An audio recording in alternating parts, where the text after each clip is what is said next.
E agora nós seguimos com liberdade de opinião e nós vamos para Brasília conversar com o jornalista Alexandre Garcia. Alexandre, é um prazer falar com você mais uma vez, um ótimo dia. Prazer é meu, Evandro. Então, podemos começar. Vamos lá. O presidente do Senado, Rodrigo Pacheco, criticou a falta de organização no enfrentamento da pandemia no Brasil. Ele se reuniu com prefeitos, Alexandre, para discutir ali uma possibilidade de receber mais doses de vacinas, ampliar a imunização da população, só que falou também uma falta de coordenação para enfrentar a Covid-19 no país. Vamos acompanhar juntos. Não há nada pior num momento desse que a desarticulação, a falta de coordenação. E o Brasil revelou, infelizmente, a partir dessa falta de coordenação, algo que nós não podíamos ter feito. Era preciso ter coordenado desde o início todos os entes federados para poder enfrentarmos da melhor forma possível essa pandemia. Alexandre, eu queria que você falasse como você avalia essa fala aí de Rodrigo Pacheco, se de fato faltou uma articulação desde o ano passado para tentar controlar e combater essa pandemia. Bom, vamos ao contexto primeiro. Tanto o Rodrigo Pacheco quanto o Arthur Lira, digamos, foram turbinados com novas ideias quando estiveram em São Paulo, na outra semana, conversando com empresários, um grupo de empresários que vai conversar também com o presidente da República. E agora veio outra dose de realidade, digamos, debaixo dos prefeitos. É o mundo real, fora das cúpulas da Câmara e do Senado, que é necessário ouvir. Agora, se a falta de coordenação se dirige ao presidente da República, fica um paradoxo. É uma incoerência, porque ele é acusado de autoritário, a narrativa diz que ele é autoritário. E o autoritário não coordenou. O autoritário passou essa coordenação para o seu ministro da Saúde, que fez uma excelente coordenação com prefeitos. Eu acompanhei algumas reuniões à distância. Os prefeitos sempre foram atendidos. O problema é que não teve político na mediação, foi direto. Em geral, prefeitos, em geral, governadores. Agora, não resta dúvida que atrapalha. Se houvesse uma coordenação, eu sou a autoridade, portanto, eu é que vou mandar nisso aí tudo, que não foi feito. Não há dúvida que atrapalha as briguinhas de governador de São Paulo, do Rio Grande do Sul, da Bahia ou do Piauí, seja lá o que for, e o presidente da República. Aí atrapalha. Ele talvez esteja se referindo a isso, mas agora a coordenação está aí, está com ele aí nesse comitê e, pelo jeito, ele está querendo trabalhar nessa questão.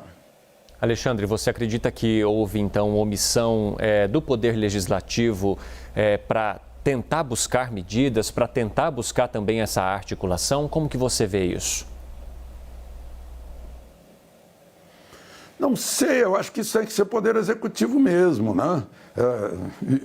E fizeram o que puderam ser, o que pôde ser feito. Os prefeitos, os governadores, todos quiseram mostrar serviço, digamos assim. Eu continuo criticando, acho que esqueceram de ouvir os médicos, e de dar liberdade aos médicos para resolver isso, para evitar que as pessoas fossem hospitalizadas. Essa é a chave da questão.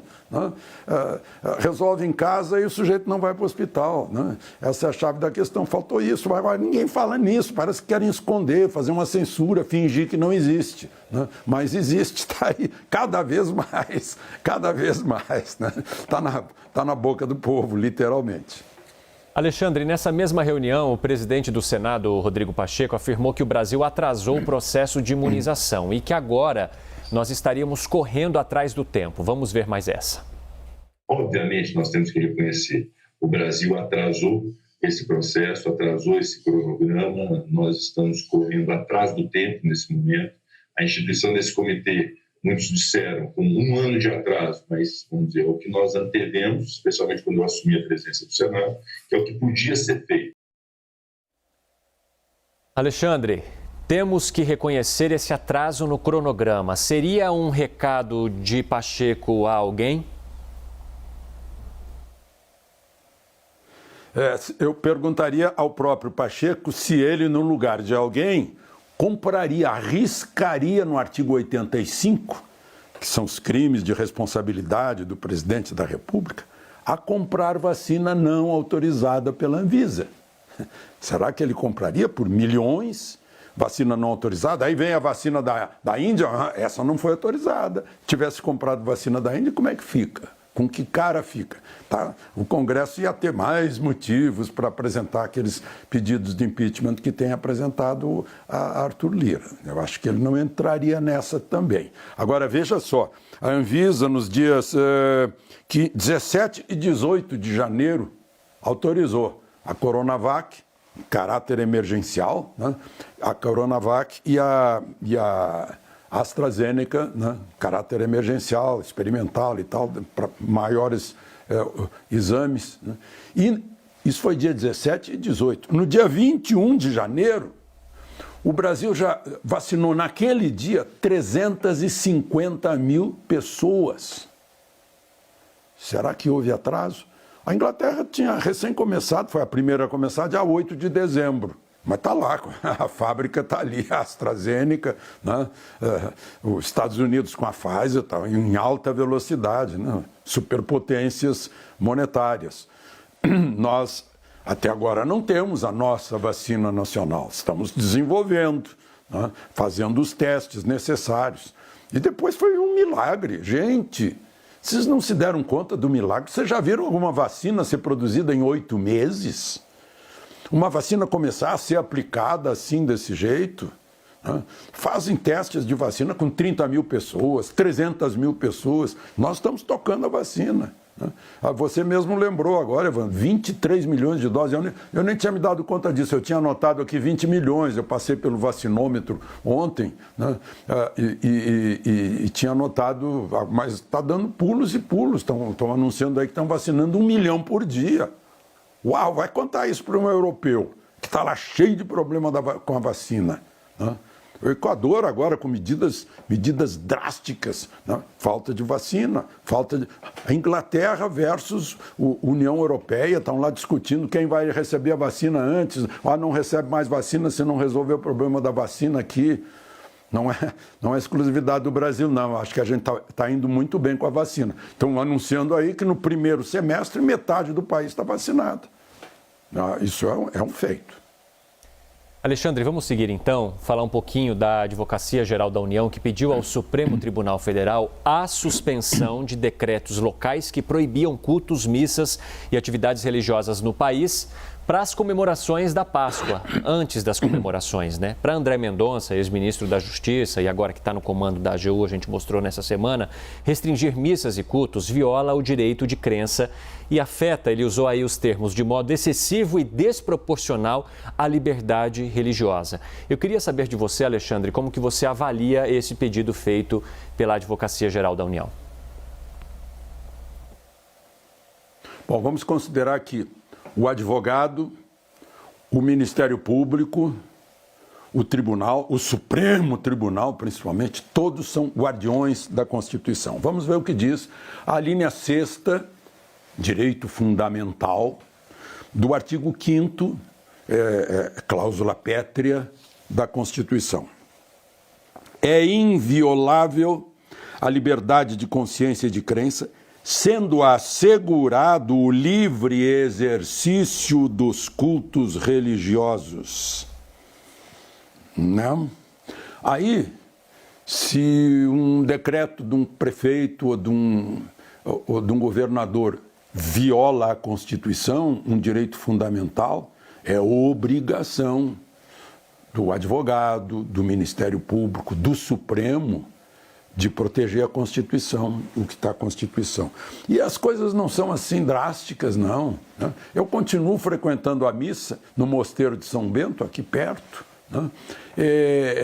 A missa não tem o aperto de mão, no momento em que se deseja um ao outro a paz de Cristo. Né? Na hora da hóstia, recebe-se a hóstia na mão, a própria pessoa que põe a boca. Lá chegando, há 2 monges tirando a temperatura do dorso da mão, né? Há um limite de lotação da igreja e as pessoas não podem sentar juntas, a menos que seja, vá o casal, vá a família que está junta em casa o dia inteiro, fica ali junta, né? Mas separados de outros, sempre com a distância de segurança, né? 1,5 metros, 2 metros, né? Então, observados esses cuidados, não há por que passar por cima de um direito fundamental previsto numa cláusula pétrea da Constituição. Isso, na sua visão, então, não geraria aglomerações desproporcionais dentro de igrejas, templos, enfim, de locais onde as pessoas se reúnem para celebrar suas religiões? Sim, com essa organização que eu descrevi aqui, hoje à tarde, às 3 horas, eu vou ao rito, à celebração, né, da Sexta-feira da Paixão. Mas mantendo essa distância, controlando a entrada com a temperatura, né, mantém-se o básico do distanciamento, né, e da proteção. Uns protegendo outros e se protegendo.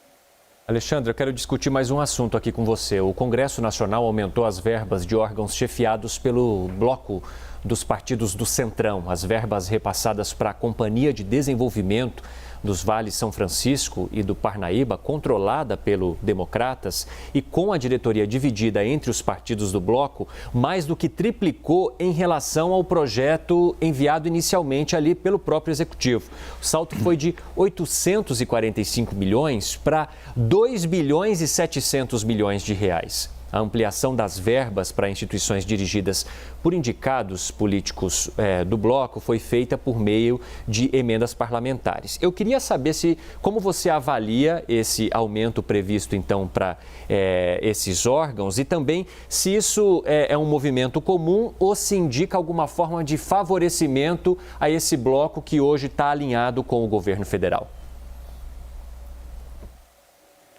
Não, é voto. Tem voto no Congresso, faz a emenda. O Poder Executivo propôs 1. Eles escreveram 3, pelo voto. E aí vai fazer o quê? Nós vamos ser contra o voto? É o voto da maioria, essa é a força. É a força do voto na democracia. Então, curvemos-nos diante da democracia, meu Deus do céu. Vai fazer o quê? Ou nós queremos ver algum favor aí no meio? O favor do voto? O voto que aprovou a emenda. Meu Deus, né? É o óbvio, sempre foi assim. Agora, Alexandre, a questão é, críticos a esse movimento dizem que houve uma redução ou não houve um aumento na mesma proporção com orçamentos importantes para o país, como educação e saúde, principalmente nesse momento que a gente está vivendo de pandemia, na contramão dessas verbas voltadas para essas instituições que são aí geridas pelo Centrão. Como que você olha para essa questão, então, para esses orçamentos que representam aí boa parte do que os brasileiros precisam, ao contrário do que foi aí aprovado para esses órgãos? Não, ao contrário, não.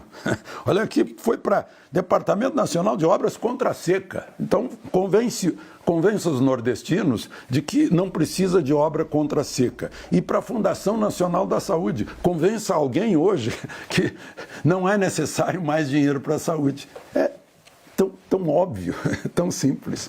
É isso. Alexandre, então vamos seguir aqui para o próximo tema. O presidente do Conselho do Banco do Brasil, Hélio Lima Magalhães, renunciou ao cargo. O anúncio foi feito 2 semanas depois de André Brandão renunciar à presidência do banco. Ele deve ser substituído por Fausto Ribeiro. Alexandre, com a saída de André Brandão, houve aí uma crítica de quem deixou o conselho agora, né, de 2 membros desse conselho, de que isso foi uma tentativa de interferência política do presidente Jair Bolsonaro e de que o novo gestor não teria a aprovação nem a capacidade para isso. Como que você avalia essa questão e esses motivos apontados pelos presidentes do conselho? Não foi isso.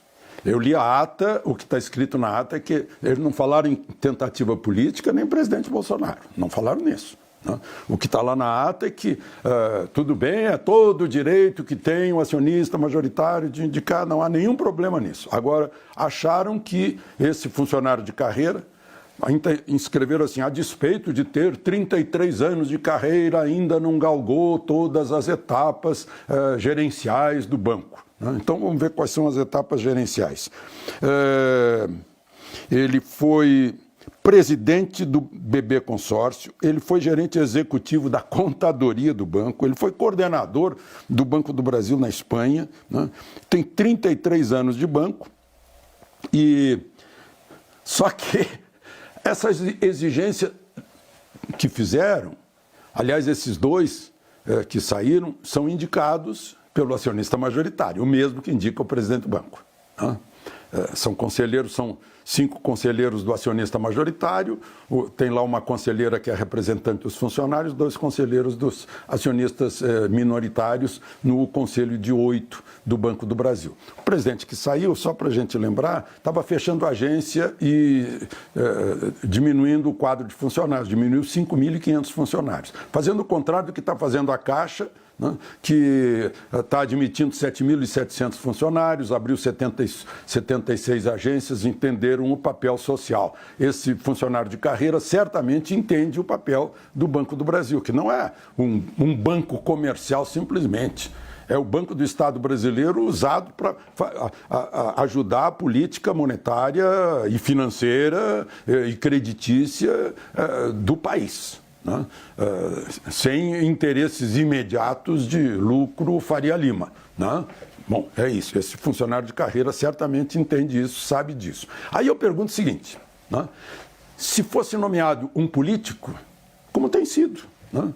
Não haveria essa exigência, ele não teria galgado todos os degraus da carreira. Aliás, só para lembrar, um dos melhores presidentes do Banco do Brasil foi o deputado federal Nestor Ioste, que ficou 7 anos na presidência do Banco do Brasil e foi um dos melhores presidentes do Banco do Brasil e não galgou nenhum degrau de gerência, de chefe de departamento, de coisa assim, lá no Banco do Brasil, né? E eu me dou conta que a gente está discutindo um assunto interno lá do banco, que é uma coisa menor, né? Por quê? Porque não tem mais o Henrique Pisolato lá no banco, né? Não tem mais um vice-presidente da Caixa chamado Gedel Vieira Lima, não tem mais condições para isso, senão a gente estaria discutindo esse outro assunto aí de desvios, de corrupção, de ajuda para o partido político. Não, então estamos discutindo uma questão interna, se o sujeito galgou ou não galgou todos os graus, que aliás ele já é presidente do Banco do Brasil, porque foi publicado ontem à noite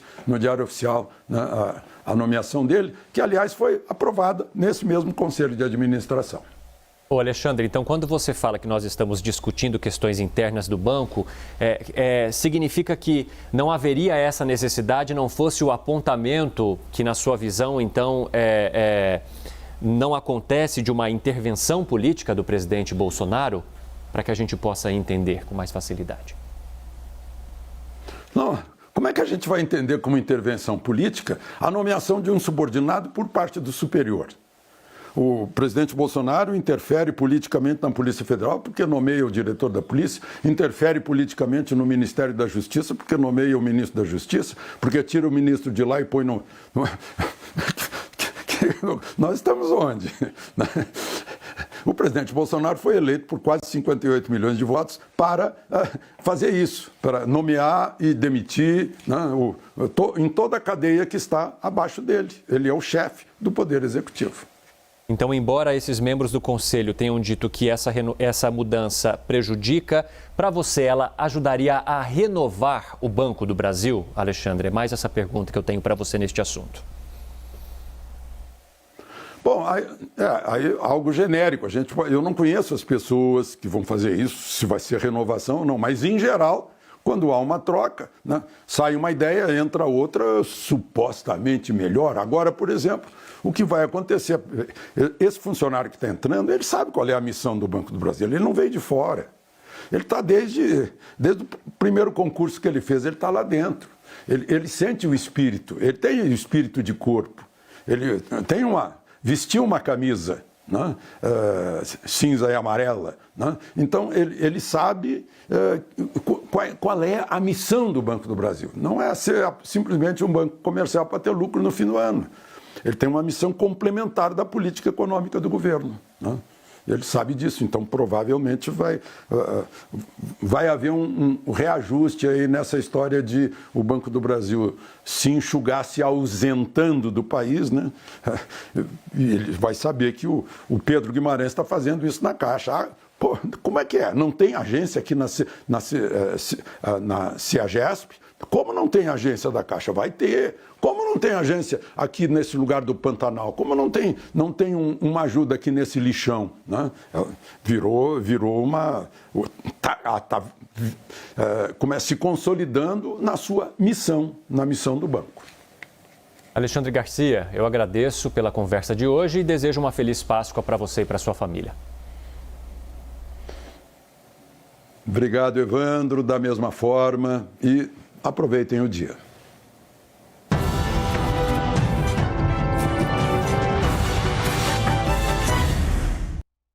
As opiniões emitidas pelos comentaristas do quadro não refletem necessariamente a posição da CNN